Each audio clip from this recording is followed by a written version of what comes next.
Exploited and framed for her boss's crimes, her only thought was saving her dying sister. She thought the man she stumbled upon in the shadows was just another dangerous creditor. But when she was dragged onto a runway to be destroyed, that creditor didn't just save her, he silenced an entire army and declared to the world she was his. She escaped her old prison, only to be claimed by the city's most ruthless mafia king. The clang of the old radiator in Lin Tran's cramped apartment was her unceremonious alarm clock, rattling not just the peeling paint on the wall, but her very bones. It was 5:15 a.m., still swallowed by the inky blackness of a Saigon dawn, a darkness that felt heavier, more oppressive than usual. A faint metallic tang hung in the air, a mix of stale coffee grounds from the downstairs vendor and the pervasive dampness that clung to everything in the city. She shivered, pulling the thin blanket tighter around her shoulders, but the cold was deeper than a morning chill. It was a constant ache in her spirit. Lynn dragged herself out of bed, her bare feet meeting the cold, grimy linoleum. Each step was a tiny, unwelcome shock, a reminder of the meager existence she clung to. Her reflection in the cracked bathroom mirror greeted her with hollow eyes and a faint, almost imperceptible tremor in her hands. 26 years old, and already she felt the weight of a lifetime pressing down. The once vibrant spark of creativity that had fueled her dreams now felt like a dying ember, choked by the suffocating ash of responsibility. Breakfast was a swift, silent affair of instant noodles, the scent of artificial chicken broth doing little to rouse her appetite. Her phone, a cheap model held together by sheer willpower and a prayer, buzzed with a stark reminder, a text from the hospital. Payment overdue. Urgent. Please contact us. The words, stark black against the white screen, were a familiar blow, a constant drumbeat of dread in her chest. Her sister, my fragile and too young, lay in a hospital bed, her small body battling a rare autoimmune disease. My was Lynn's world, her only remaining family, the reason Lynn endured, and the reason Lynn was slowly, irrevocably drowning. The commute to Victor Lawrence's atelier was a blur of exhaust fumes, honking horns, and the ceaseless hum of a city awakening, oblivious to her quiet torment. She clutched her worn sketchbook, its pages filled with intricate designs, her designs, the only true pieces of herself she still possessed. The atelier, a grand, imposing building with gleaming glass and polished chrome, stood like a fortress in the heart of the bustling fashion district. It was a temple of beauty and ambition, and for Lynn, a gilded cage. Stepping inside, the stark contrast hit her anew. The atelier smelled of expensive fabrics, fresh-cut flowers, and Victor's cloying designer cologne, a scent that always made her stomach clench. Lynn, you're late. Victor's voice, sharp and laced with disdain, cut through the quiet hum of early morning preparations. He stood by a mannequin, adjusting a cascade of midnight blue silk, his eyes, usually glinting with self-importance, now narrowed in theatrical disapproval. His hair, perfectly coiffed, seemed to reflect the studio lights with an almost malicious shine. Always dragging your feet. Don't you understand the importance of punctuality in my establishment? Lynn mumbled an apology, her cheeks flushing hot with shame, though she knew she was exactly on time. Victor, a man who saw talent only as a resource to exploit, reveled in these small acts of public humiliation. She moved past him, heading to her cramped workstation in the corner, a space barely large enough for her to spread her pencils and fabrics. Today, the air felt particularly thick with anticipation. The whispers among the other assistants, always fleeting, always cautious, spoke of a major client, an exclusive showing, and a game-changing collection that would solidify Victor's position at the apex of the city's fashion scene. Her stomach churned with a sickening premonition. Later that morning, the premonition became a crushing reality. Victor gathered the core team, his voice booming with false magnanimity. My darlings, behold. The Midnight Serenade collection. He gestured dramatically towards a series of mannequins, each draped in exquisite gowns. Lynn's breath hitched. There, in stunning, undeniable detail, were sketches brought to life. The intricate embroidery on the ruby red gown, the cascading layers of charcoal chiffon, The signature asymmetry of the pearl-white sheath, every delicate stitch, every innovative cut was her own. Her heart hammered against her ribs, a frantic bird trapped in her chest. A culmination of months of sleepless nights, of relentless inspiration.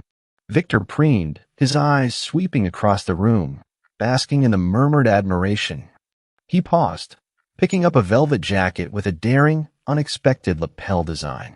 This piece particularly embodies my unique vision, the fusion of classic elegance with a rebellious edge. Lynn felt a cold wave wash over her. That jacket, with its subtle, almost hidden lion motif in the lining, was from a series she'd sketched just weeks ago, inspired by an old fable her grandmother used to tell. A story about a hidden strength, a fierce protector. The irony was a bitter taste in her mouth. She wanted to scream, to tear the fabrics from the mannequins, to expose his lies. But the words died in her throat, choked by the familiar fear. Fear of losing this job, of jeopardizing Mai's treatment, of facing Victor's wrath. He had a way of crushing spirits, of making you feel utterly insignificant. Invisible, she thought, the word a dull throb behind her eyes. Powerless. Her internal monologue raged. How dare he? How dare he claim my soul, my passion, as his own? Every single curve, every delicate fold, I pour my heart into these. And he stands there, brazen, arrogant, wearing my stolen dreams like a crown. A suffocating anxiety tightened around her, making it hard to breathe. It wasn't just the designs. It was her very identity being erased, replaced by his monstrous ego. The injustice burned, a fiery ember beneath the suffocating ash. Just then, her phone buzzed again. This time, it wasn't a text from the hospital, but a direct call. She knew before she answered. Her sister's nurse, her voice laced with urgent concern. Miss Tran, we need the payment for Mai's emergency procedure by tomorrow morning.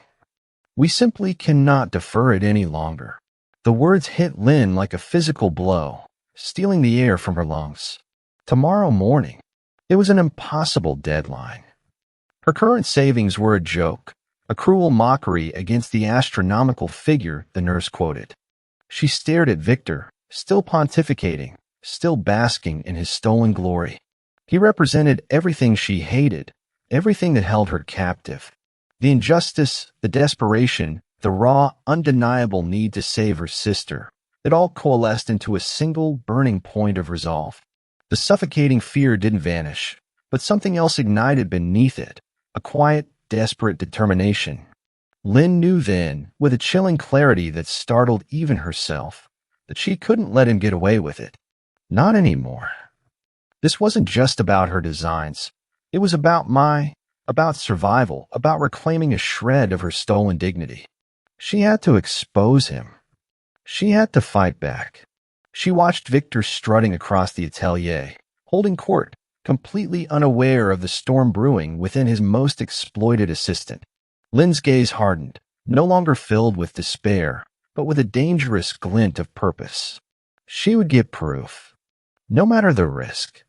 She would find a way into his private office, where the true records of his fraudulent dealings and his debts were hidden. She had to. Her sister's life depended on it. And as the last rays of sunlight bled from the sky, painting the city in hues of purple and gray, Lynn meticulously copied Victor's office key, her heart a frantic drum against her ribs. She didn't know what she would find, or what dangers lurked in the shadows of the opulent atelier after hours. All she knew was that tonight, she would step into the darkness, a desperate designer on a dangerous mission. The city wept that night, a relentless downpour lashing against Lynn's thin raincoat, each drop a cold, insistent sting. Thunder rumbled in the distance, a low guttural growl that mirrored the tremor in her own chest. The wind, a predatory whisper, tore through the narrow alleyways, making the shadows dance like malevolent spirits. She clutched the small worn key in her hand, its cool metal a tiny anchor in the swirling chaos of her nerves. The atelier's service entrance, usually bustling with deliveries, was a dark, unassuming void, swallowed by the rain-slicked brickwork. It smelled faintly of damp concrete and something metallic, the city's breath, cold and unforgiving. Her heart hammered a desperate rhythm against her ribs as she fumbled with the lock. The click, when it finally came, was deafening in the sudden quiet of the small, secluded passage. She slipped inside, pulling the heavy door shut behind her with a soft thud. Darkness enveloped her, thick and suffocating, broken only by the faint, shimmering gray light filtering through a frosted skylight far above. The air inside was colder than outside, imbued with the sterile scent of expensive textiles and dormant creativity, a stark contrast to the raw, untamed storm she'd just escaped. Lynn held her breath, listening. Nothing. Only the distant murmur of the rain on the roof, like countless tiny fingers tapping a forgotten melody. She navigated the labyrinthine corridors by memory, her cheap sneakers barely whispering against the polished marble floors. Every shadow seemed to stretch and twist, morphing into imagined threats. Her pulse throbbed in her ears, a frantic drumbeat urging her faster, yet warning her to be quieter. She was acutely aware of every creak of the old building, every gust of wind rattling a window pane, each sound amplified by her own terrifying mission. Her destination was Victor's private office, a sanctum of his ego, and she hoped, the repository of proof. As she neared the main showroom, a flicker of light caught her eye from beneath the closed door of Victor's inner office. A sliver of warm, golden glow, unnatural for this hour. He's still here? A fresh wave of panic washed over her. Or someone else. She pressed herself against the cold, smooth wall, the chill seeping through her clothes, a desperate attempt to become one with the shadows. A low murmur of voices, deep and resonant, drifted from behind the door. Not Victor's. One voice was unfamiliar, gravelly, laced with a nervous energy she could almost feel. The other was a deep baritone, calm, measured, yet possessing an undeniable weight, a resonant hum that seemed to vibrate through the very floorboards. It was a voice that didn't demand attention. It commanded it, folding the very air around it into respectful silence. Curiosity, a dangerous serpent, coiled around her fear. She needed to know. Lingering by the office door, she strained to listen, catching only fragmented words: deal, asset, consequences. The air grew heavy, thick, with an unspoken tension that made her skin prickle. She tried to move closer, to discern more, her foot seeking silent purchase on the smooth floor. But in the inky blackness, her toe caught on a loose display prop, a forgotten, exquisitely carved wooden frame. The frame clattered to the floor with a sharp, echoing crack, followed by the soft, rustling collapse of a silk drape it had supported. Silence. Absolute. Devastating.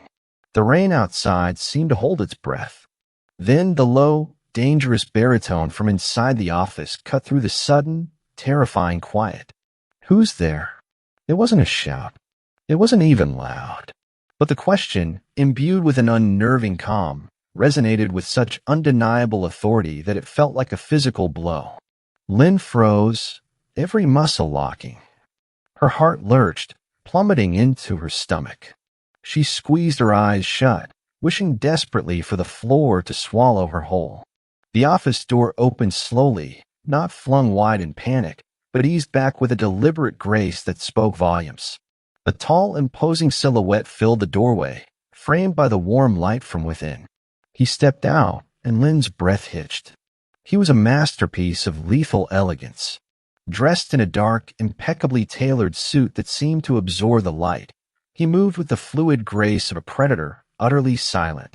His hair, dark as midnight, was swept back from a sharp, aristocratic face. His eyes, though shadowed, held a piercing intensity that seemed to strip away her defenses, laying bare her terror. He exuded an aura of absolute control, a dangerous stillness that commanded respect and instilled a profound, chilling fear. His gaze swept over the cluttered showroom, his eyes missing nothing, before settling on Lynn, cowering amidst the fallen silk. A heavy, ornate signet ring on his right hand, a stylized lion head carved into polished onyx, caught the faint, distant gleam of a security light, flashing like a dark, watchful eye. This wasn't Victor. This was something far, far more dangerous. You shouldn't be here, he stated, his voice still low. but now with an underlying current of steel that made her tremble. He didn't move towards her, but his stillness was more intimidating than any aggressive advance. It was the stillness of a coil viper. From within the office, the gravelly voice stammered. "Ben, I think she heard. Dante Valenti." The name vibrated with a dark power she'd only ever heard whispered in hushed tones amongst the city's elite. He lifted a hand, a subtle, almost imperceptible gesture, but it was enough. The man inside the office, who now stood revealed as a fidgety, middle-aged figure in an ill-fitting suit, immediately fell silent, shrinking back into the shadows. Dante's power was absolute, a silent, pervasive force that bent others to his will without a single raised voice. His attention returned to Lynn, his dark eyes like twin lasers, assessing, dissecting. "Speak. Who sent you?" Her throat was dry, her voice trapped. "And no one," she managed, the word a pathetic squeak. "I work here." A faint, almost imperceptible arch of one dark brow. "At this hour? In a storm?" And with such clumsy precision, his tone was laced with a chilling sarcasm. He took a single deliberate step towards her, the soft leather of his expensive shoes making no sound. The air crackled with tension, thick and suffocating. "I was looking for something," Lynn confessed, her voice barely a whisper, infused with the raw, untamed fear that coursed through her veins. The lie wouldn't hold. She knew it. He knew it. This man read people like open books. "My designs. Victor, he stole them. And my sister, she needs help. I just needed proof." The words tumbled out, a desperate, honest plea, stripped bare of any artifice by her terror. Dante's eyes narrowed, a flicker of something unreadable crossing his face. He didn't scoff. He didn't laugh. He simply watched her, his gaze unwavering, as if searching for a tell, a weakness in her impromptu confession. He scanned her face, her trembling hands, the desperate earnestness in her tear-filled eyes. He saw not a seasoned spy, but a desperate, vulnerable girl on the verge of breaking. Then, with another almost imperceptible gesture, he indicated the office. "Come in." It was an order, not an invitation. Lynn, trembling, stumbled forward, clutching her sketchbook like a shield. Inside the office, the rich scent of old leather and expensive scotch mingled with a faint, metallic tang. On Victor's desk, beneath a single, powerful lamp, lay scattered documents. Dante picked one up, his long, elegant fingers brushing over the page. It was a ledger detailing astronomical sums. Victor Lawrence's name, underlined in red, stood next to a truly staggering number owed to Valenti Corporation. And then his gaze fell upon a single crumpled sketch lying carelessly beside the ledger. It was hers, a preliminary drawing of the very ruby-red gown Victor had claimed as his own earlier today. The lion's head on his ring seemed to glint with a dark, knowing intelligence. Dante looked from the sketch to Lynn, then back to the ledger. A slow, dangerous understanding bloomed in his eyes. He saw the stolen designs, the exorbitant debt, the desperation etched on Lynn's face. He saw not just a clumsy intruder, but a potential pawn in a much larger, darker game. A tool, a weapon, or perhaps something far more intriguing. He tapped the sketch with his ringed finger, the faint clink of punctuation mark in the heavy silence. "Victor Laurent," he murmured, his voice now devoid of sarcasm, chillingly calm, "has quite a few debts, it seems, and quite a few secrets." His eyes, cold and assessing, locked onto Lynn's. "And you, Miss Tran," he continued, a predatory smile, barely there, touching his lips. "You might just be the most interesting secret of all."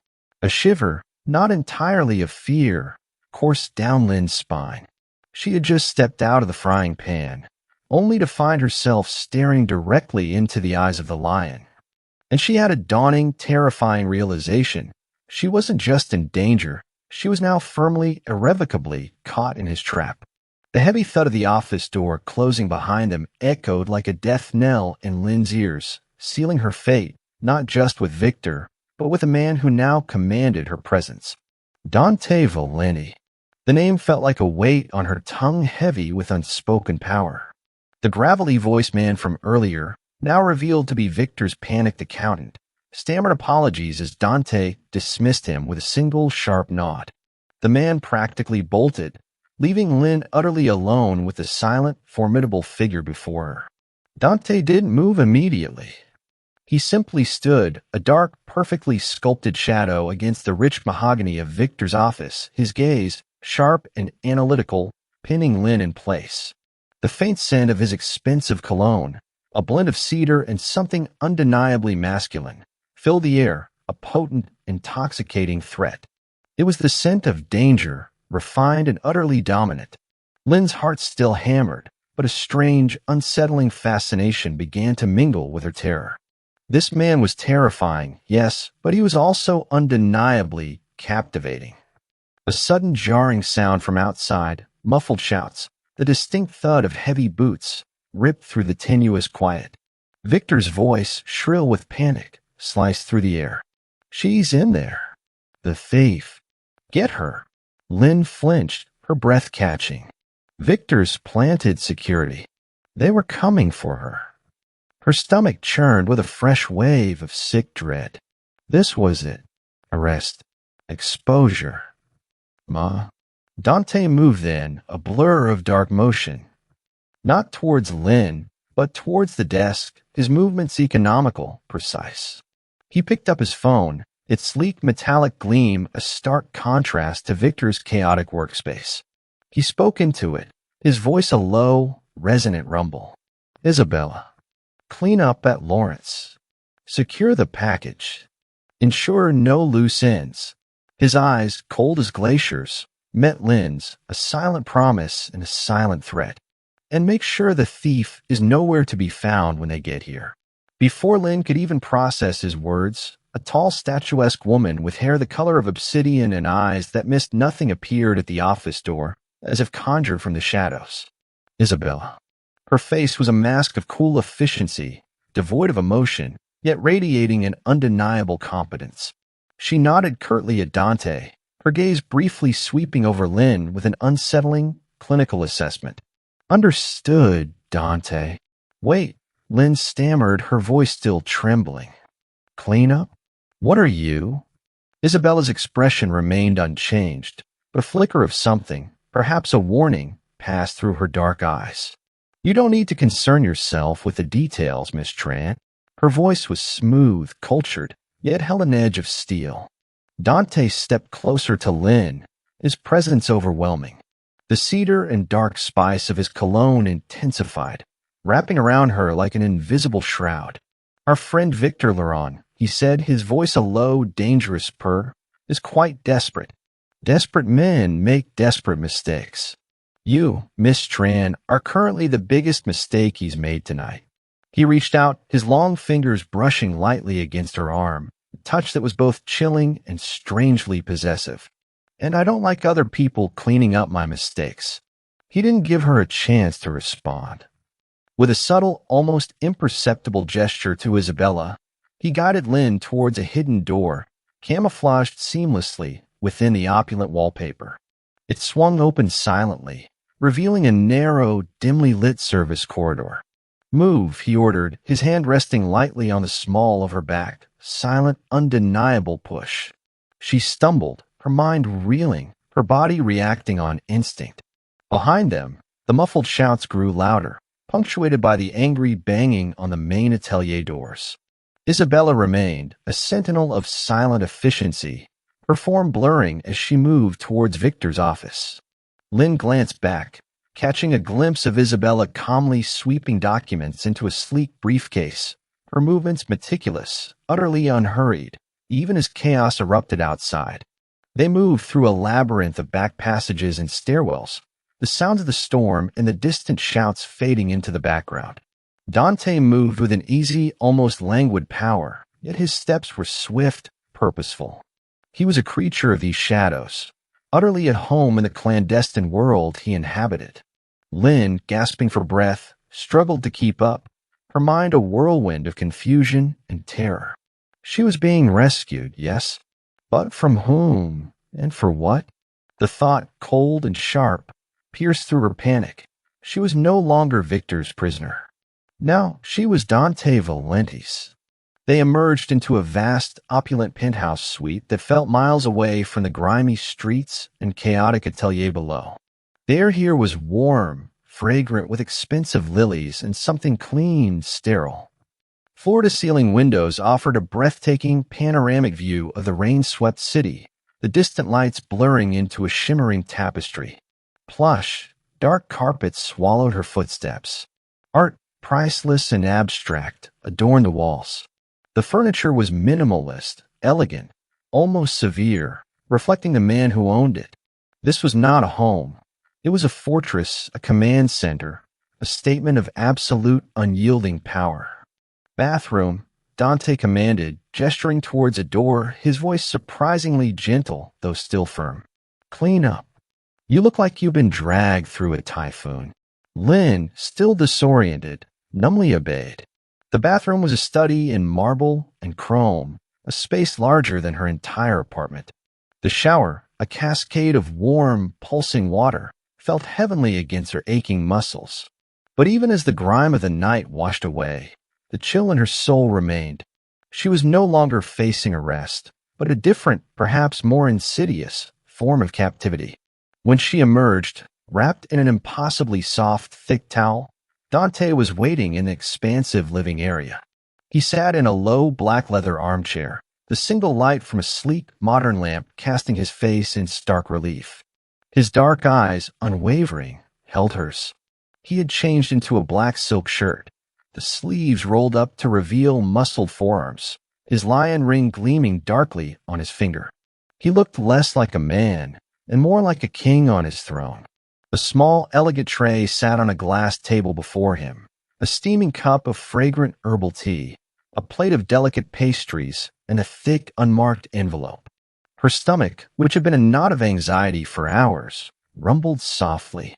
Drink this, he said, pushing the tea towards her. You're shaken. Lynn hesitated, then reached for the warm cup, her fingers still trembling slightly. The herbal aroma was surprisingly soothing. She took a tentative sip. It was chamomile, infused with something subtly sweet. A small kindness, unexpected, jarring, in the face of such overwhelming power. Now Dante began, his voice dropping, commanding her full attention. Let's discuss your situation, Miss Tran. He picked up the envelope, weighing it in his hand. And mine. My situation is simple, Lynn said, her voice finding a fragile strength. Victor Laurent stole my designs. My sister is sick. I need proof to clear my name and money for her treatment. That's all. Dante's lips quirked, a ghost of a smile that sent an unnerving shiver down her spine. Simple is rarely the truth in my world, Miss Tran. Victor Laurent is a leech. He has been systematically stealing from me for months, using his atelier as a front for his more unsavory dealings. His debts to me are considerable. And now he's made a very foolish move. He's tried to pin his crimes on you, and then tried to silence you permanently by involving the collector. Lynn gasped, the tea sloshing in her cup. The collector? I heard whispers. He's brutal. He is, Dante confirmed, his eyes hardening. Which is why Victor Laurent will cease to be a problem. For both of us. He pushed the envelope across the table towards her. This contains proof of Victor's embezzlement, his contracts with the collector, and undeniable evidence of his design theft. Lynn stared at the envelope, then at Dante. And what do you want from me? She asked, her voice tight with a dreadful premonition. His eyes, dark and intense, held hers. I want Victor Laurent exposed. Publicly. And I want the network he built, which extends into the city's fashion elite, dismantled. You, Miss Tran, with your designs, your story, and your innocent facade, are the perfect instrument. He paused, leaning forward slightly, his voice dropping to a near whisper that resonated with chilling authority. In return, your sister's medical bills paid in full. Immediately. And your future, your talent protected. Permanently. He watched her, gauging her reaction. The offer was impossible to refuse. Her sister, safety, a future, all for helping this dangerous man dismantle his enemy.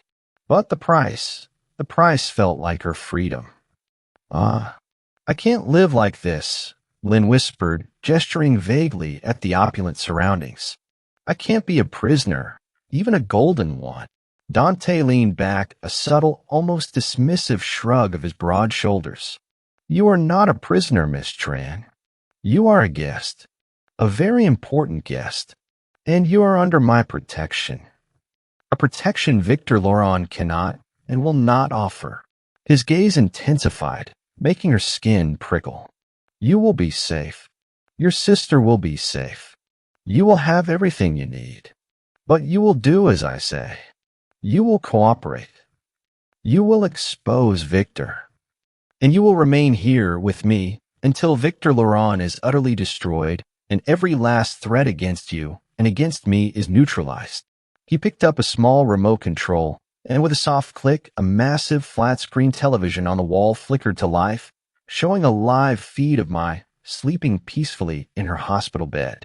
Lynn's breath hitched. A wave of profound relief, mixed with a deeper, more chilling realization, washed over her. He had already acted. Her sister was being cared for.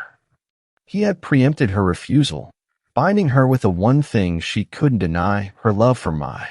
The best care money can buy, Dante said, his voice flat. Consider it a down payment. You have until morning to decide if you want to accept the rest of the terms. But know this, Miss Tran. Once you step into my world, there is no stepping out. Not easily. And certainly not alone. He rose, his imposing figure casting a long shadow over her. Sleep now. Isabella will show you to your room. Tonight, you are my guest. Tomorrow, we begin. As Isabella, silent and watchful, led Lynn down a hushed corridor towards a lavish bedroom, Lynn felt the weight of Dante's words. She was safe, yes. Her sister was safe. A glimmer of desperate hope sparked within her. But as she walked past ornate gold mirrors and plush velvet drapes, she saw not freedom, but the undeniable, glittering bars of a golden cage. She had traded one tormentor for another, but this one held the very keys to her sister's life. And she knew, with a terrifying certainty, that she was now inextricably bound to the Shadow King. The morning light, filtered through layers of expensive silk drapes, was a softer, gentler awakening than Lynn was accustomed to. No rattling radiator, no distant city hum seeping through thin walls. Instead, a pervasive quiet, broken only by the faint, rhythmic whir of a sophisticated ventilation system. She blinked, her eyes adjusting to the unfamiliar grandeur of her surroundings. The bed, vast and impossibly soft, cradled her in a cloud of Egyptian cotton. The air smelled of clean linen and a faint, sweet floral aroma. Lilies, perhaps, a stark contrast to the damp concrete and instant noodles of her previous life. But even amidst this opulent comfort, the gilded bars of her cage were palpable. Every surface gleamed. Every object bespoke wealth and meticulous control. The absence of clutter, the pristine order, spoke of a life managed with ruthless efficiency. Her mind, still reeling from the events of the previous night, struggled to reconcile the terror with the luxury. Is this what protection looks like in his world? A velvet prison? She wondered, a knot tightening in her stomach.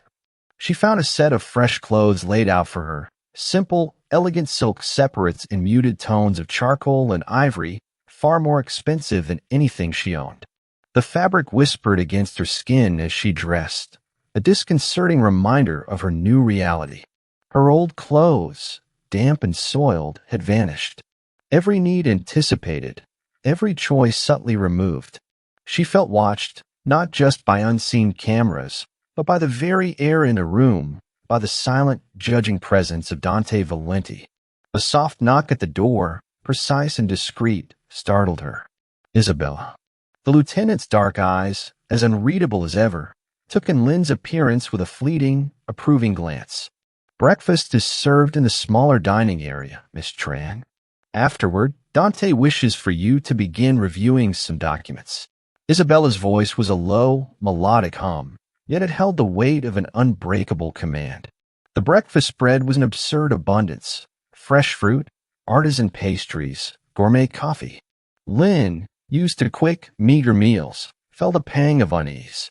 Such extravagance felt wrong, a stark reminder of the chasm between her past and her precarious present. Dante was already seated at the head of a gleaming marble table, his back to the panoramic window. He wore another impeccably tailored suit, this one a deep charcoal, the fabric clinging to his powerful frame. He ate with quiet efficiency, his movements precise, his gaze occasionally lifting to observe her, an unsettling intensity in his dark eyes. He didn't speak, allowing the silence to stretch, thick with unspoken questions and unvoiced expectations. Lynn found herself studying him, mesmerized despite her fear. The sharp lines of his jaw, the subtle, controlled power in his hands as he held his fork, the way his dark hair fell just so. He was a dangerous enigma, a man crafted from shadows and steel. After breakfast, Isabella led Lynn to a spacious office within the penthouse. The room was sleek, modern, dominated by a large, gleaming desk and state-of-the-art computer equipment. On the desk lay stacks of files. Victor Lawrence meticulously organized financial records, design contracts, client lists. Dante believes your keen eye for detail will be invaluable, Isabella stated, her voice devoid of inflection. He needs you to sift through these. Identify any discrepancies, any unusual patterns, anything that could indicate further illicit dealings beyond what we already know. Lynn swallowed, a dry knot in her throat. This was it. Her cooperation. She sat, feeling the smooth, cool leather of the chair, and opened the first file.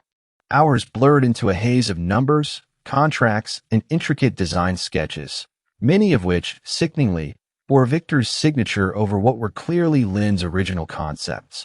As she delved deeper, she began to uncover not just Victor's blatant fraud, but the tangled web of his connections.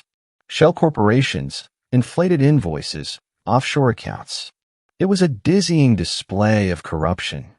But what truly astonished her was the sheer scale of the operation he was involved with. And more chillingly, the hints of Dante's reach. Names she recognized from the city's elite, subtly linked to the legitimate fronts that funneled Dante's vast, shadowy empire. He didn't just manage a criminal enterprise, he was the city's hidden infrastructure. He was everywhere. He sees everything, she realized, a cold shiver running down her spine. He controls everything. The thought was both terrifying and, in a strange, perverse way, strangely reassuring. If anyone could protect her, if anyone could truly dismantle Victor, it was Dante Valenti. This uneasy trust, born of desperation, began to take root. Days bled into a rhythm of work, luxurious solitude, and Dante's silent presence. He would often join her for dinner, or simply appear in the office doorway as she worked, observing her, his intense gaze unwavering. She learned to anticipate his movements, the soft rustle of his expensive suits, the subtle shift in the air that announced his arrival. His questions were rare, precise, often about the documents she was reviewing. "Any new discoveries, Miss Tran?" he would ask, his voice a low, melodic rumble, causing a jolt to run through her every time. One evening, after she meticulously flagged a series of suspicious transactions involving a gallery known for laundering illicit art, Dante actually smiled. It was a faint, almost imperceptible curve of his lips, a fleeting flash of something genuinely pleased, and it made her heart skip an unexpected beat. "You have a good eye, Miss Tran," he said, his voice holding a hint of genuine approval. "You see the cracks." Lynn felt a blush creep up her neck. "I restore things," she murmured, almost instinctively. "To do that, you have to see where they broke first." His eyes, dark as obsidian, seemed to deepen, holding her gaze. "An interesting philosophy. Applicable to more than just art, I imagine." The unspoken meaning hung in the air between them, thick with a dangerous, burgeoning chemistry. It was the first time she felt truly seen by him, not as a pawn, but as a person with her own unique insights. It was a terrifying, exhilarating realization.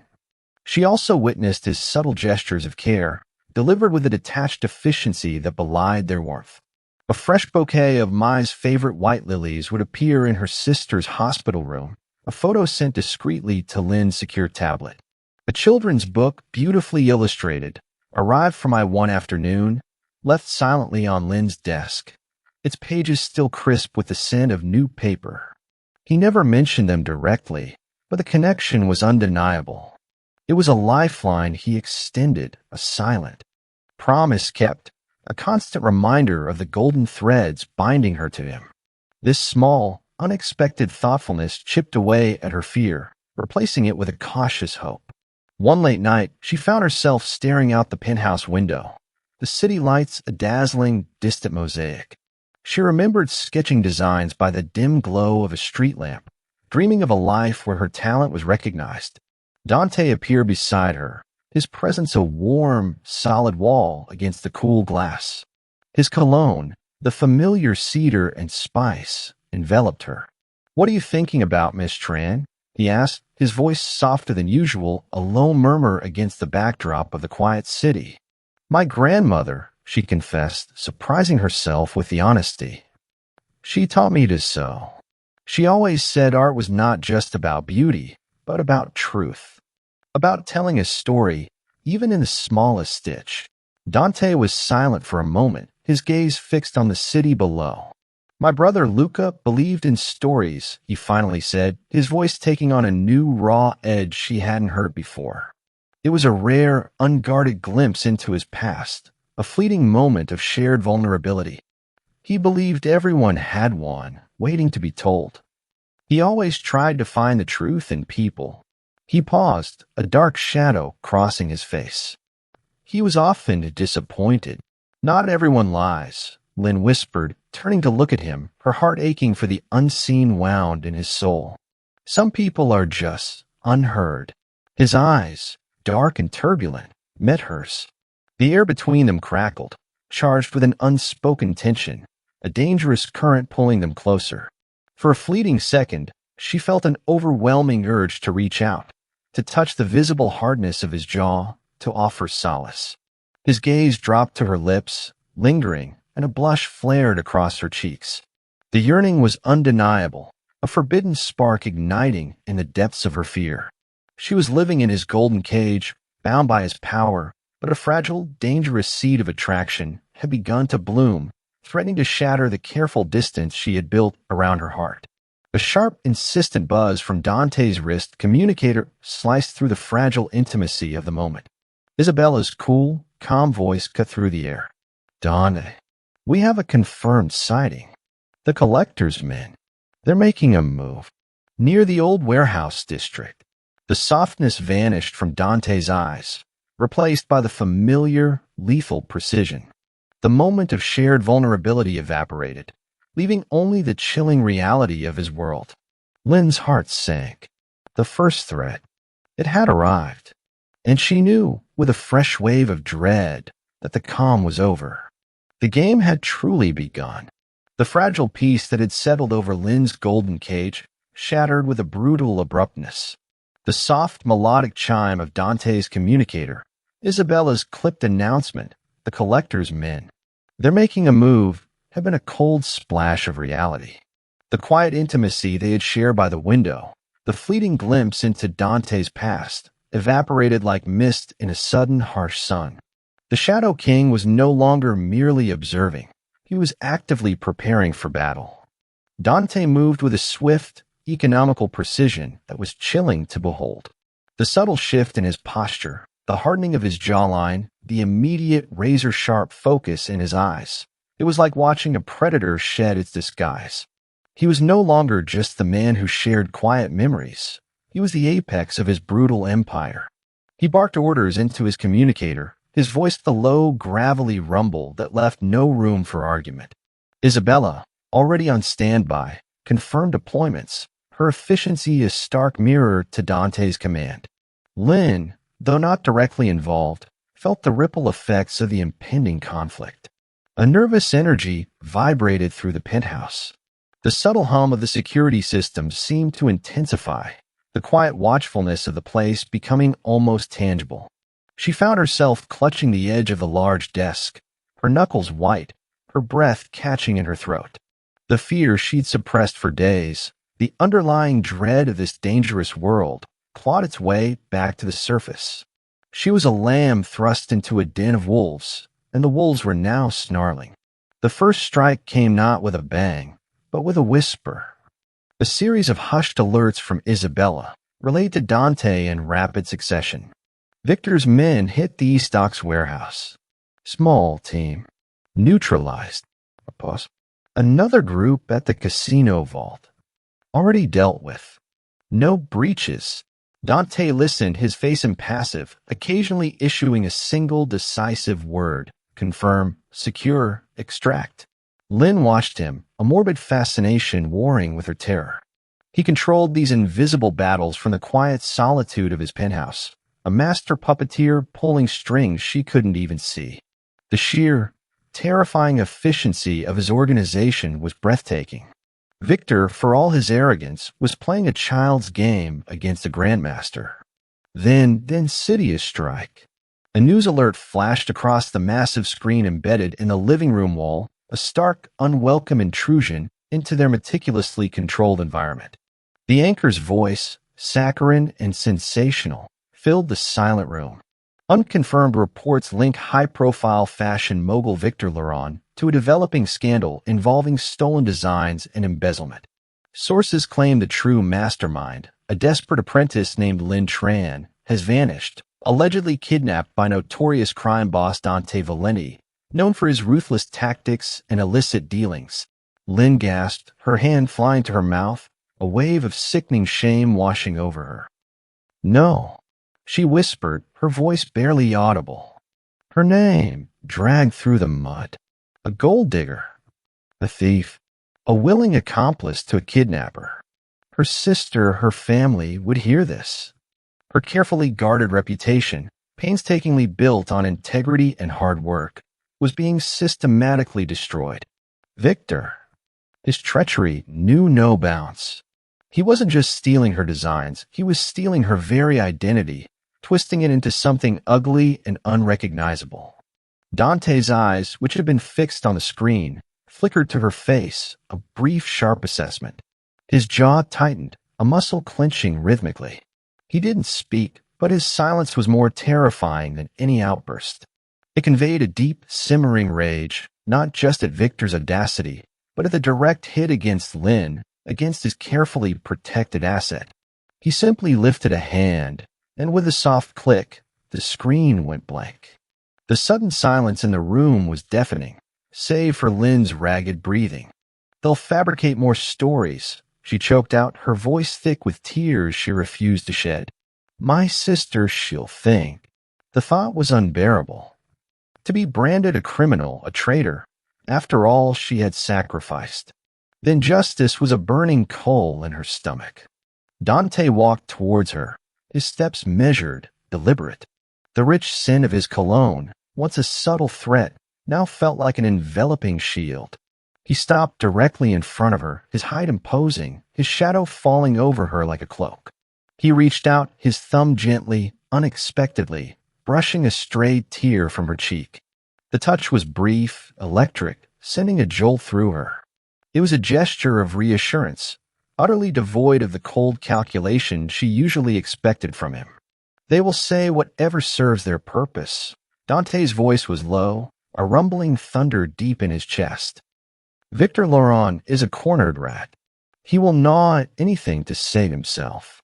But words, Miss Tran, are just that. Words. They hold no power in my world, unless you allow them to.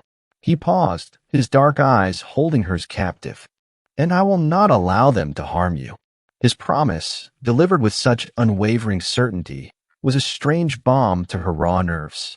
The terror still gnawed, but a fragile sense of reassurance began to bloom in its place. Here, in this gilded cage, under the watchful, dangerous eye of Dante Valenti, she felt a profound, almost primal safety. A paradoxical feeling, isolated from the world, yet protected within it. But everyone will believe him, Lynn whispered, her voice trembling. My reputation, it's ruined. Your reputation, Dante countered, his voice firm, is what I say it is, and what you prove it to be. Victor's lies will be drowned out, forgotten. His words are dust. He turned, walking towards a large, sleek communication console built into the wall. With a few swift movements, he brought up a series of news feeds, all now displaying curated, sterile reports about Victor Lawrence's questionable business practices, hinting at massive financial irregularities and shady dealings, completely devoid of any mention of Lin Tran. This, he said, gesturing to the screens, is the narrative I control. The world outside will hear what I want them to hear. And what I want them to hear is Victor Lawrence's downfall, not your supposed crimes. He looked back at her, his expression unreadable, yet radiating an undeniable possessiveness. You are mine to protect, Miss Tran, not his to defame. A fierce, protective anger surged through Lynn, directed not at Dante, but at Victor. He had gone too far. He hadn't just stolen her designs or threatened her sister. He had tried to strip away her dignity, her very identity. But Dante, the ruthless mafia boss, was taking it back. He was fighting for her, in his own brutal, absolute way. And in that moment, a strange, powerful shift occurred within her. The fear was still present, a cold undercurrent, but it was now overshadowed by a growing sense of alliance. Us against him, she thought, the idea both terrifying and oddly exhilarating. The world outside might paint them as villain and victim, but within these walls, under Dante's dangerous protection, a different truth was forming. She was no longer just a pawn. She was part of his world now. And the more he protected her, the more she found herself leaning into that protection, a dangerous dependence taking root. She might be isolated, but she was undeniably safe. Uniquely safe. Dante turned fully towards her, his dark eyes assessing, piercing through her thoughts. The collector's men will make another move, he said, his voice a low warning. Victor is desperate, but not entirely foolish. He will try again. And this time, he will aim for something more personal. Lynn swallowed, her heart lurching. Personal. That could only mean one thing. The vulnerability, the absolute reliance on Dante, slammed into her with full force. A deep, chilling dread settled in her stomach, but beneath it, unwavering certainty. She would follow Dante's lead. She would trust him because she had no other choice. And because, in the terrifying expanse of his power, she felt a strange, intoxicating sense of belonging. The cage might be gilded, but for now, it was her only sanctuary. Days bled into a monotonous rhythm of surveillance and secrets within Dante's opulent penthouse. Lynn meticulously sifted through Victor Lawrence's convoluted finances, her sharp eye for detail unearthing layer after layer of corruption. Each revelation solidified her understanding of Dante's world, a sprawling, intricate web of power, ruthless efficiency, and unspoken dangers. He was everywhere, controlling everything, a silent, pervasive force. Yet, amidst the sterile grandeur and guarded conversations, a persistent hum of unease lingered beneath Lynn's skin. The comfort was undeniable, the protection absolute, but the golden bars of her cage, though unseen, remained firmly in place. She missed the vibrant chaos of the city, the freedom to simply wander. One afternoon, restless after hours spent deciphering coded transactions, Lynn found herself drifting through the lesser-used wings of the penthouse. Isabella was out, handling some undisclosed urgent matters, and Dante was immersed in hushed calls from his private study, his voice a low, indistinguishable murmur behind a thick, soundproof door. The quiet was almost suffocating, broken only by the distant, rhythmic thump-thump of the rain against the panoramic windows, a relentless drumbeat against the glass. Her exploration led her to a long, dimly lit corridor, tucked away behind a grand and used ballroom. The air here felt different, cooler, imbued with a faint, sweet scent of aged wood and something subtly melancholic, like forgotten memories. She ran her fingers along the smooth, unblemished wallpaper, a heavy, expensive damask pattern that felt cool against her skin. Her hand brushed against a barely perceptible seam, a hairline crack where the pattern didn't quite align. Curiosity, a powerful current, pulled her forward. She pressed gently. The section of wall gave way with a soft click, swinging inward silently to reveal a hidden room. Lynn's breath hitched. It wasn't a secret study or another opulent lounge. This was a small, Spartan chamber, completely at odds with the rest of the penthouse's lavishness. The air inside was still, heavy with the scent of dust and something undefinable, perhaps time itself. A single, unadorned wooden desk sat against one wall, stark and functional. On it, precisely arranged, were a few personal items. Not gleaming trophies of power, but fragile remnants of a past life. Her gaze landed on a small, tarnished metal toy soldier, missing an arm, its once bright paint flaking. Beside it, an old dog-eared photograph, its corners softened by countless touches. Lynn reached out, her fingers trembling as she picked up the photo. It showed two boys, no older than 10 or 11, their arms slung around each other, laughing. One was Dante, unmistakably, his eyes already holding a hint of their formidable intensity, though softened by youthful joy. The other boy possessed a similar intensity, but his smile was wider, freer, a radiant beacon of pure, unadulterated happiness. He held the toy soldier in his intact hand, a triumphant grin on his face. His brother, Luca. The name, whispered only once by Dante, echoed in her mind. This was it. The hidden wound, the raw scar beneath the layers of cold precision. The little soldier, the joyful, bygone innocence in the photograph, they spoke of a deep, profound loss. It wasn't just the weight of his empire that Dante carried. It was the unbearable weight of this memory. Lynn felt a sudden, sharp pang in her chest, a profound empathy that transcended her fear. She knew this pain, the ache of a lost loved one, the relentless guilt of a promise left unfulfilled. It was the same wound that drove her, the same desperate love that bound her to Mai. Dante, the unyielding Shadow King, was just like her, a human being broken and scarred, driven by the ghosts of his past. The realization was devastating, yet oddly liberating. It stripped away the impenetrable facade, revealing the raw, beating heart beneath. He lost him, she thought, her internal monologue a torrent of aching understanding. His younger brother. His joy. And it changed him. Hardened him. He carries it all, the empire, the power, but also this deep, quiet grief. The dust on the toy soldier, the faded edges of the photo, spoke volumes about the passage of time, but the feeling in the room was as fresh as a newly opened wound. A wave of unexpected tenderness washed over her, an urge to reach out, not to touch, but to simply understand. A subtle shift in the air, a faint scent of cedar and expensive fabric, announced his arrival before she even heard him. Don.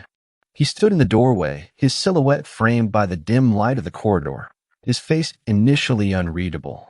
His gaze swept over the small room, taking in the desk, the photograph clutched in Lynn's hand, the open secret. For a fleeting second, his eyes blazed with a fierce, almost primal anger, a cold fury at the intrusion into his most sacred, vulnerable space. His jaw tightened, a muscle jumping beneath his skin. Lynn, he said, his voice a low, dangerous growl, devoid of its usual calm, an unexpected tremor barely detectable in the deep timbre. It wasn't a question, but a stark, brutal pronouncement. She didn't flinch. Not from fear, but from the depth of the pain she saw in his eyes, a pain so raw it was almost unbearable. She held out the photograph, her hand steady despite her trembling heart. Luca, she whispered, her voice soft, infused with an empathy that surprised even herself. Your brother.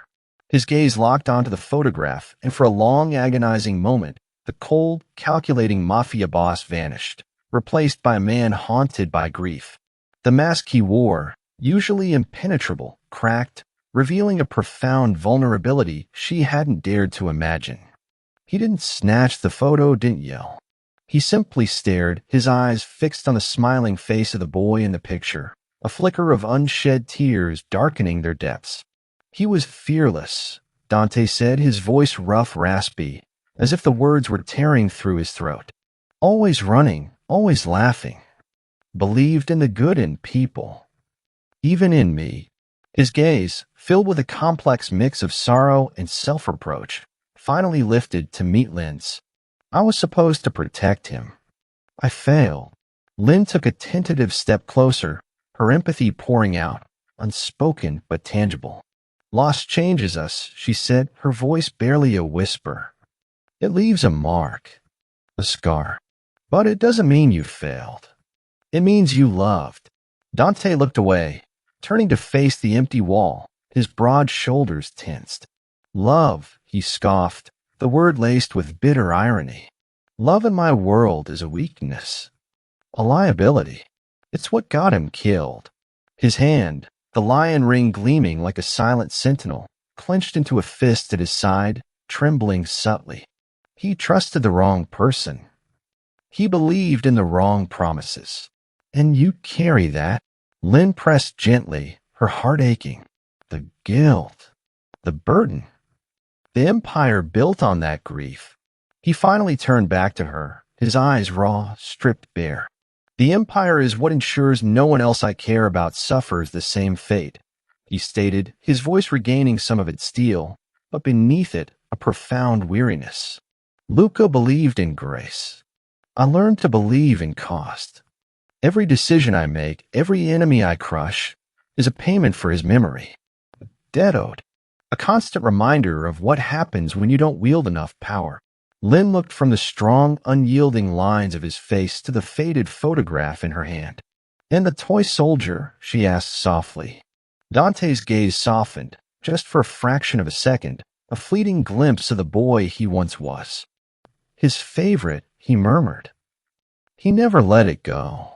Even when it was broken, she felt a deep, profound connection blossom between them, a fragile, unspoken intimacy born of shared pain and reluctant vulnerability.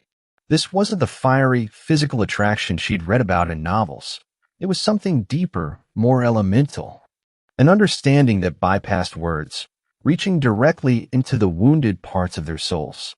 For the first time, she saw him not just as the powerful, terrifying mafia boss, but as a man burdened by an immense, enduring grief, a man whose cold exterior was merely armor against a world that had stolen his joy.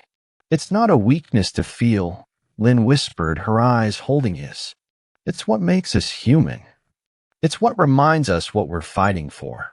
His dark eyes, usually so guarded, seemed to search hers, as if seeking solace, or perhaps absolution.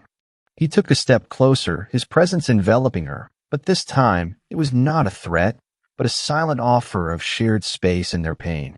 The unspoken understanding between them crackled, electric and potent. He had unveiled his scar to her, and in doing so had drawn her deeper into his dangerous, complex world than any decree or golden cage ever could. She was no longer just his guest or his pawn. She was the keeper of his most private wound. And that knowledge, while terrifying, also bound them irrevocably. A low, insistent ding from Dante's communicator broke the spell, shattering the fragile intimacy. Isabella's voice, crisp and urgent, cut through the heavy silence. Dante, we have confirmed intelligence. The collector has made direct contact with Victor Laurent. They're finalizing their plan. The fashion show. It's their target. And they're looking for Lynn. Dante's face hardened instantly, the vulnerability vanishing, replaced by the familiar, lethal mask. The weight of his empire, the burden of his vengeance, settled back upon his shoulders. The storm was coming, and Lynn, having just glimpsed the raw core of the lion, knew with a chilling certainty that she was inextricably caught in its path. Her brief hope of a deeper connection was now intertwined with the dawning dread of what was to come. The fragile understanding forged in the hidden room, a glimpse into Dante's haunted past, felt like a distant, fading dream. Isabella's chilling alert. The collector has made direct contact with Victor Laurent. They're finalizing their plan. The fashion show. It's their target. And they're looking for Lynn, had ripped through the delicate fabric of their shared vulnerability like a brutal tear. The cold, hard reality of Dante's world, with its relentless threats and unforgiving enemies, slammed back into Lynn with visceral force. The penthouse, once a sanctuary, now buzzed with an ominous, controlled energy. Dante, a storm of silent intensity, was a whirlwind of commands, his voice a low, gravelly hum into his various communicators. Isabella moved like a shadow, coordinating movements, confirming intelligence, her eyes darting across screens, her loyalty to Dante absolute and unwavering. Lynn watched them, a profound sense of helplessness washing over her. She was the epicenter of this brewing storm, the target, the weakness Victor would exploit, and yet she felt utterly useless, a butterfly caught in a tempest. The exclusive fashion show, a beacon of glitz and glamour in the city's calendar, loomed like a thundercloud on the horizon. Preparations at Victor's atelier had intensified, the media frenzy growing with each passing day. Lynn, though confined to Dante's penthouse, was still tasked with sifting through Victor's digital footprint, now focusing on communications, searching for any anomaly, any hidden message. Her fingers, usually nimble with needle and thread, now flew across the keyboard, a desperate attempt to find a clue, to somehow contribute, to prove her worth beyond being a protected liability. But beneath the surface of her compliance, a fierce, desperate need for autonomy simmered. She was tired of being a pawn, a victim, a secret kept. She wanted to reclaim her purpose, her voice. In the quiet solitude of her opulent room, late into the nights when the penthouse was hushed, she began to sketch. Not Victor's stolen designs, but her own. A new collection, born from the chaos and beauty she'd witnessed, infused with the resilience of her spirit and the unexpected, dangerous elegance of Dante's world. Silks in midnight blue and obsidian black, sharp lines softened by intricate, almost invisible embroidery, like hidden truths. She worked with a frantic intensity, the feel of the fabric, the whisper of her pencil on paper, a balm to her agitated soul. A part of her hoped, perhaps foolishly, that these designs, her true voice, might impress Dante, might show him she was more than just a problem to be protected. One afternoon, a week before the show, a momentary lapse in Dante's meticulous schedule offered a sliver of opportunity. He was meeting with a crucial contact outside the penthouse, and Isabella had been dispatched to secure an urgent package. Lynn, left alone, seized the chance. She knew Victor kept a hidden, encrypted server in a disused storeroom adjacent to his main office, a place she'd stumbled upon once. A place where his most damning secrets might reside. If she could just get in, just once more. The rain had returned, a soft, persistent drizzle against the windows, a melancholic backdrop to her frantic energy. She found a spare key card, likely forgotten by a careless maid, and slipped out of the penthouse, her heart thundering. The journey down the service elevator, through hushed corridors she barely recognized, felt like an eternity. Each step was a defiance, a risky gamble. She reached the back entrance of the atelier, easily bypassing the minimal security. The building was a hive of activity, but all focus was on the main showroom, preparing for the upcoming spectacle. She found a discreet storeroom door, her fingers fumbling with a hidden panel that concealed the server. She worked quickly, her breath fogging in the cool, stale air, the metallic tang of old wiring assaulting her senses. Just as she connected her small, portable hard drive, a low, guttural voice echoed from the main office. Victor. And another. Deeper, rougher. The collector. Lynn froze, her blood turning to ice. She hadn't expected them to be here, not now. She pressed herself against the cold, dusty shelves, straining to hear. The conversation was muffled, but sharp, fragmented words pierced through the thin wall, striking her with the force of physical blows. Dante Valenti, weaknesses. Victor's voice, a sniveling whine. The girl, she's his blind spot. Caught her poking around his private rooms, she's the key. Distract him. Expose him through her public disgrace. Lynn's world tilted. His weakness? His blind spot? A Public disgrace? The words echoed in her mind, twisting the fragile thread of hope she'd spun. Not just a pawn, but a liability. A tool to destroy Dante. He wasn't protecting her because he cared. He was protecting her because she was valuable, a piece on his chessboard, perhaps even a distraction. The empathy she'd felt for him, the tentative hope for a shared future, curdled into a bitter, burning sense of perceived betrayal. He saw her as an asset, a problem to manage, a means to an end. All his subtle kindnesses, the books, the quiet gazes, were they just part of his meticulous control, designed to keep his weakness docile? A sudden sharp pain flared in her chest, a profound anguish. She wasn't just a pawn, she was a target. And worse, she was a target because of Dante. If she stayed, she endangered him. If she ran, she became a martyr. But running felt like the only way to sever the dangerous link, to protect him from the very weakness she represented. She had to break free. She ripped the hard drive from the server, her mind a whirlwind of panic and a desperate, illogical resolve. She fled the storeroom, her heart pounding a frantic drumbeat against her ribs, the metallic scent of fear filling her mouth. She had to get away. Away from Victor, away from the collector, and, devastatingly, away from Dante. She barely made it back to the penthouse. Bursting through the secret door, she found Dante in his study, immersed in a call, his voice a low rumble. He looked up, his dark eyes instantly narrowing, sensing her frantic energy, her raw terror. "Lynn," he asked, his voice sharp with command, a question laced with suspicion. "I have to go," she blurted out, her voice thin, trembling. I can't stay here. I'm a liability. Victor, he's using me to get to you. I'm putting you in danger." The words tumbled out, a chaotic mix of fear and a desperate, misguided attempt to protect him by removing herself. Dante rose, his movements slow, deliberate, each step radiating an icy displeasure. "You don't understand," he said, his voice dangerously low, a growl beneath the surface. "You don't leave."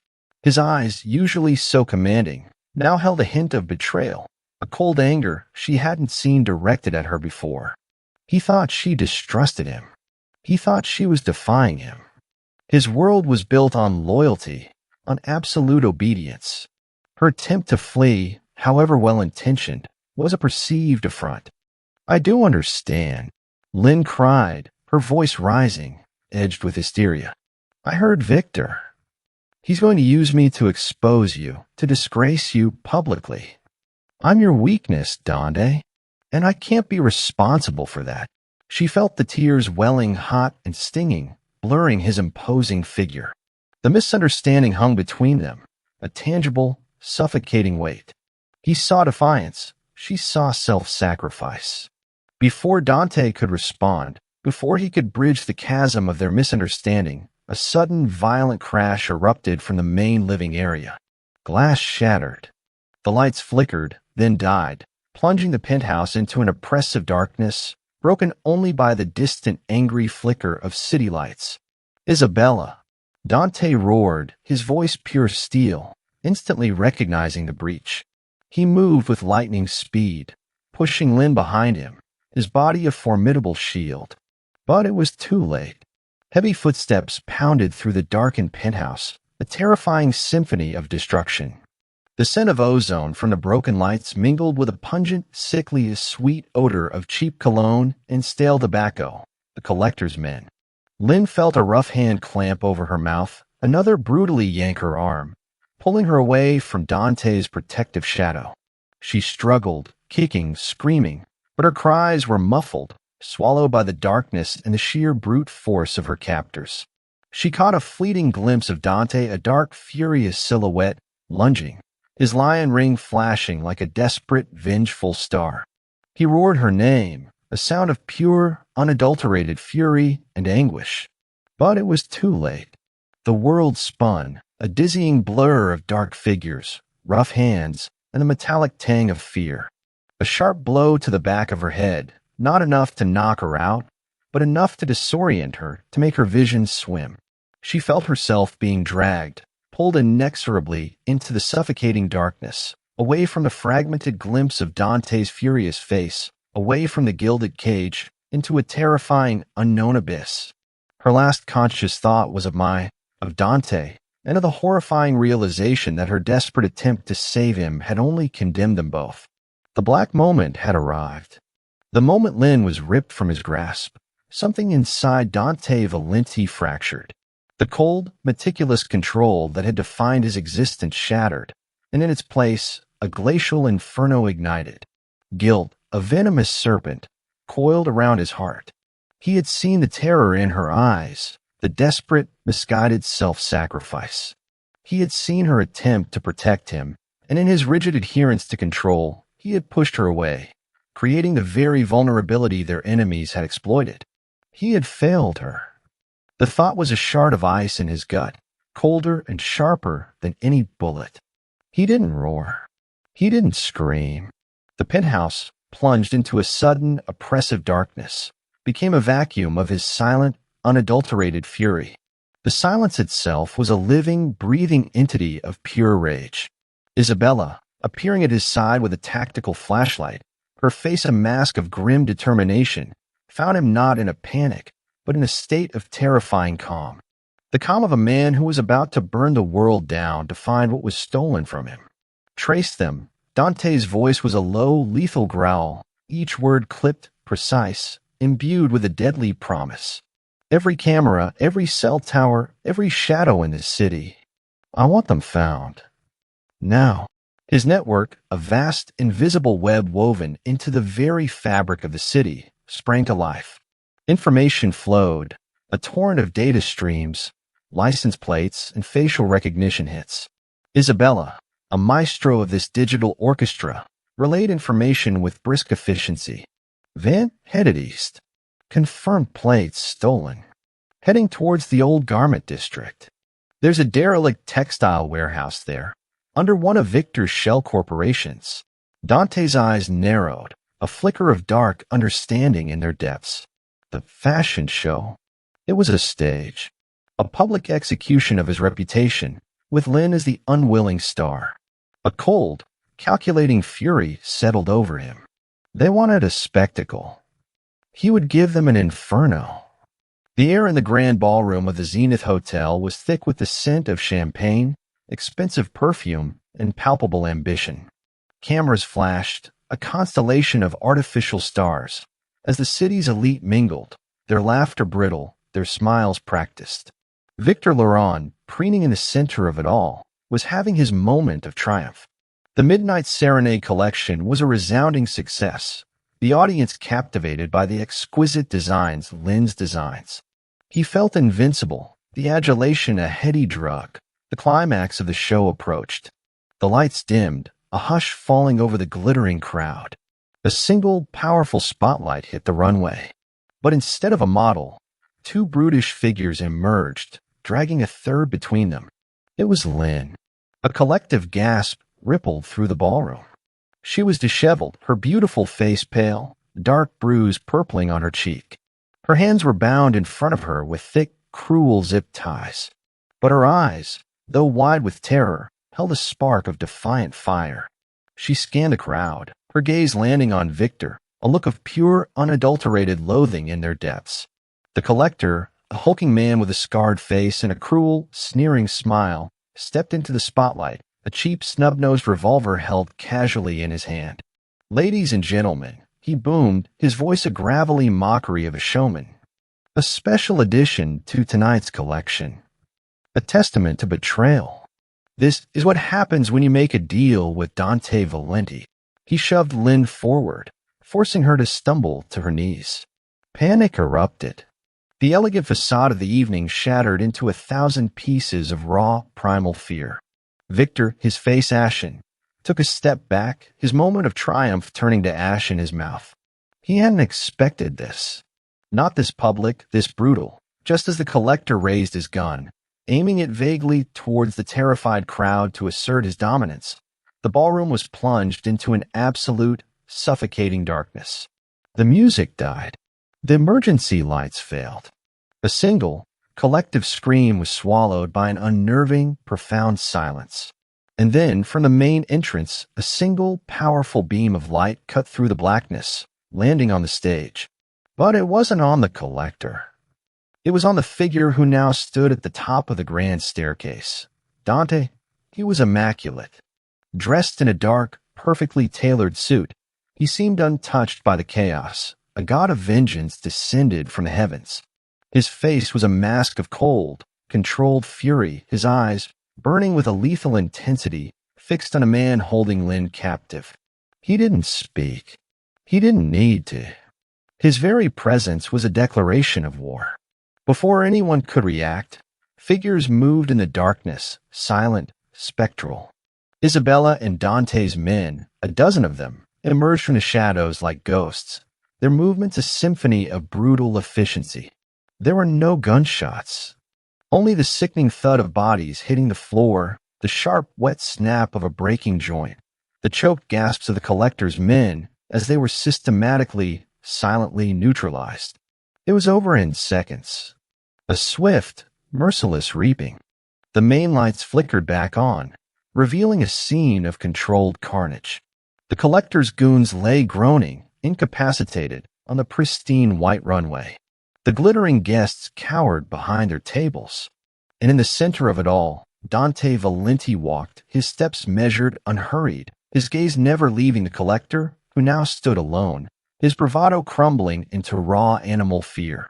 Dante didn't stop until he was directly in front of him. He ignored Victor, who was babbling incoherently, a pathetic, sniveling wreck. He ignored the gasps of the crowd. His entire world had narrowed to two people, the man who had dared to touch what was his, and the woman who was kneeling at his feet. You put your hands on her. Dante's voice was a low, chilling whisper, more terrifying than any shout. He moved with a speed that was almost inhuman. He didn't reach for a weapon. He simply seized the collector's gun hand, twisting it with a sickening crunch. The collector screamed, raw, guttural sound of agony, the gun clattering to the floor. Dante's other hand shot out, grabbing the collector by the throat, lifting the much larger man off his feet with an effortless display of raw power. You made this public, Dante hissed, his voice a venomous promise. So your punishment will be public.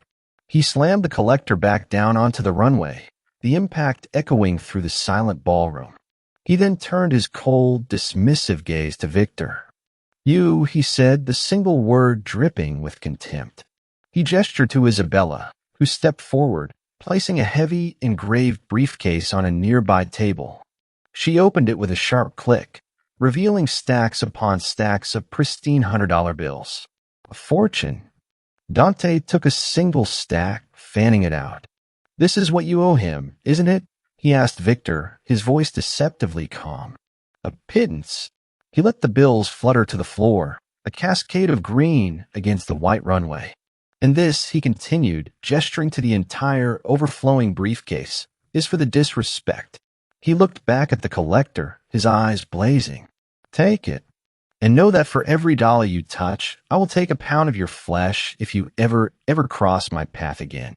He then turned his back on them both, his dismissal absolute, complete. He walked to where Lynn knelt, her eyes wide, a mixture of terror and overwhelming relief warring in their depths. He knelt before her, his movements slow, gentle, a stark contrast to the brutal violence of the preceding moments. His long, elegant fingers worked at the zip ties, a small, specialized blade appearing from his sleeve to sever them with a clean snip. His hands, surprisingly warm, cupped her face, his thumbs gently brushing away the tears that now flowed freely down her cheeks. The world outside them, the gasping crowd, the groaning men, the ruined fashion show, simply ceased to exist. There was only the two of them, in the eye of the storm. His gaze searched hers, a silent, desperate question in their dark depths. Are you all right? She managed a single trembling nod. Dante rose, pulling her to her feet with a gentle, possessive strength. He shrugged off his expensive suit jacket, draping it over her shoulders, cocooning her in its warmth and the familiar, comforting scent of cedar and power. He then turned, facing the stunned, silent ballroom, his arm wrapped securely around Lynn, pulling her flush against his side, a clear, undeniable statement. His voice, when he finally spoke to the crowd, was no longer a whisper, but a clear, resonant declaration that echoed through the vast, silent room, a pronouncement that would be whispered in the city's darkest corners for years to come. "Let there be no misunderstanding," he announced, his gaze sweeping over the terrified faces, a king addressing his conquered subjects. "This collection," he gestured to the exquisite designs, "is hers. Victor Laurent is a fraud. And she," he paused, his grip tightening on Lynn, his dark eyes blazing with an unyielding, possessive fire, "is mine." The words hung in the air, an unbreakable vow, a final, absolute declaration of ownership. The catharsis was immediate, wave of vindication washing over Lynn. He hadn't just saved her, he had reclaimed her, vindicated her, and in front of the very world that had sought to destroy her, he had unequivocally, irrevocably, claimed her as his own. He led her away from the carnage, through the parting sea of terrified socialites, his presence a formidable, impenetrable shield. The inferno was over. And from the ashes, a new, unbreakable bond had been forged in fire and retribution. The adrenaline that had coursed through Lynn's veins, a fiery torrent of terror and vindication, finally receded, leaving in its wake a deep, bone-weary exhaustion and the trembling aftershocks of trauma. The grand ballroom, the gasping crowd, the satisfying crunch of bone under Dante's controlled fury, it all blurred into a surreal, fragmented memory. All she truly remembered was the solid warmth of Dante's arm around her, the comforting weight of his jacket, and the low, possessive rumble of his voice as he declared, "She is mine." He had whisked her away through a labyrinth of private corridors and service elevators, his men forming an impenetrable phalanx around them, shielding her from the prying eyes and flashing cameras that had inevitably descended upon the Zenith Hotel. Back in the silent, sterile perfection of the penthouse, the world outside ceased to exist, but the chaos within her own mind still raged. Every time she closed her eyes, she saw the collector's cruel, sneering face, felt the rough, biting grip of the zip ties, heard the collective gasp of the crowd as she was paraded like a prize. A shudder racked her body, a violent, involuntary tremor. Dante was there. Instantly. He hadn't left her side since they'd returned. He led her to a plush, oversized sofa, his touch surprisingly gentle, a stark contrast to the brutal force she had witnessed him unleash. He didn't speak, but his presence was a silent, grounding force. He wrapped a soft cashmere blanket around her trembling shoulders, the fabric a whisper of comfort against her skin. He then pressed a warm mug of chamomile tea, laced with a hint of honey, into her hands, his long fingers briefly, reassuringly, brushing against hers. "Drink," he commanded, his voice a low, soft murmur, stripped of its usual steel. "It will help." She obeyed, the warmth seeping into her chilled bones, a small welcome anchor in the swirling sea of her emotions. He didn't question her, didn't demand explanations. He simply sat in the armchair opposite her, a silent, watchful sentinel, his dark eyes never leaving her face. He was giving her space, yet his unwavering presence made her feel profoundly, unequivocally safe. In the days that followed, Lynn witnessed a side of Dante Valenti that the world would never know. The ruthless Mafia Boss, the cold, calculating strategist, was replaced by a tender, fiercely protective guardian. He personally oversaw her recovery, his meticulous attention to detail now focused entirely on her well-being. He ensured she ate, bringing her trays of her favorite foods himself, a silent, almost shy offering. He had a private doctor, discreet and professional, attend to her, ensuring her physical and emotional trauma was properly addressed. He filled her room with art books and rare fabrics, a quiet, intuitive understanding of what soothed her soul. This was his apology, she realized. Not in words. Dante was not a man of apologies, but in actions. Every gentle gesture, every quiet moment of shared space, was a testament to his profound, unspoken guilt and his fierce, unwavering loyalty. He was paying the price for his failure to protect her, and the currency was his absolute, undivided attention. While he tended to her, his empire moved with the silent, deadly efficiency of a well-oiled machine. The news, once a source of terror, became a chronicle of Dante's brutal, systematic justice. Victor Lawrence's downfall was swift, public, and absolute. His fashion empire, built on a foundation of lies and stolen dreams, crumbled into dust. The media, now fed a steady stream of irrefutable evidence by Dante's unseen hand, painted him as a pariah, a fraud, a monster. His assets were frozen, his connections severed, his social standing irrevocably destroyed. He lost everything. Lynn felt a grim, satisfying sense of closure, a vindication that was both chilling and deeply cathartic. The collector's fate was less public, but far more brutal. Whispers in the underworld spoke of a syndicate dismantled overnight, its key players vanishing without a trace, its operations crippled. Dante didn't speak of it, but the cold, hard glint in his eyes when the name was mentioned was enough. He had made it clear, anyone who harmed Lynn would pay an unbearable price. The message had been sent, etched into the very fabric of the city's criminal underworld. One afternoon, a week after the incident, Dante entered her room, a sleek leather-bound folder in his hand. "I have something for you," he said, his voice a low, melodic hum. He placed the folder on the small table beside her. Lynn opened it, her fingers tracing the embossed logo on the front. Inside, she found a series of legal documents, deeds, and architectural plans. Her breath hitched.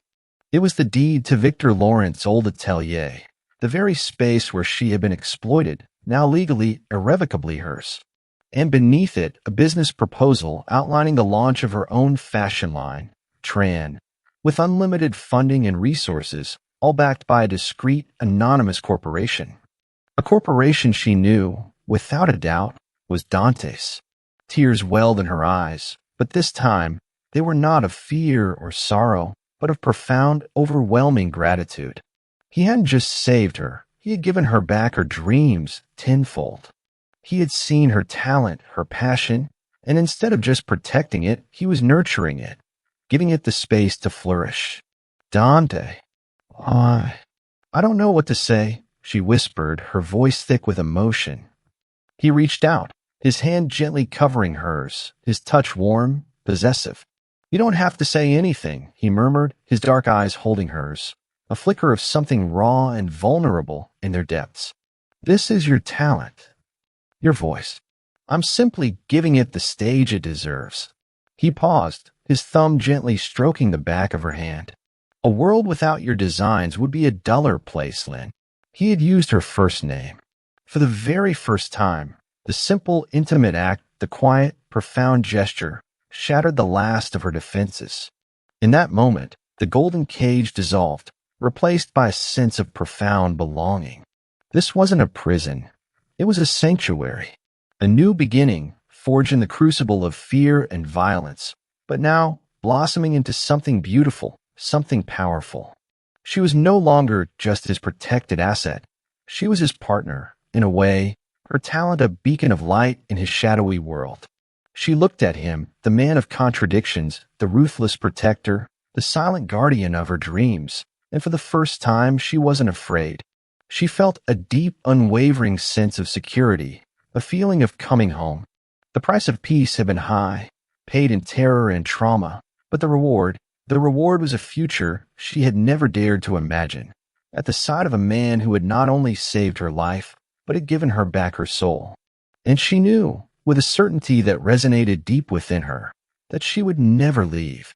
Isn't it a profound truth that our brightest light often shines through the deepest cracks of our past? Lynn's story teaches us that our worth is not defined by those who try to steal our voice, but by the inextinguishable fire that remains within us. And Dante reminds us that true love isn't about fixing someone who is broken. It's about seeing their scars and declaring them a masterpiece. If you believe in a love that fiercely protects and a strength that can never be stolen, you belong here with us. Let this story be a reminder of your own inner fire by liking this video, and join our family by subscribing for more tales that heal and empower.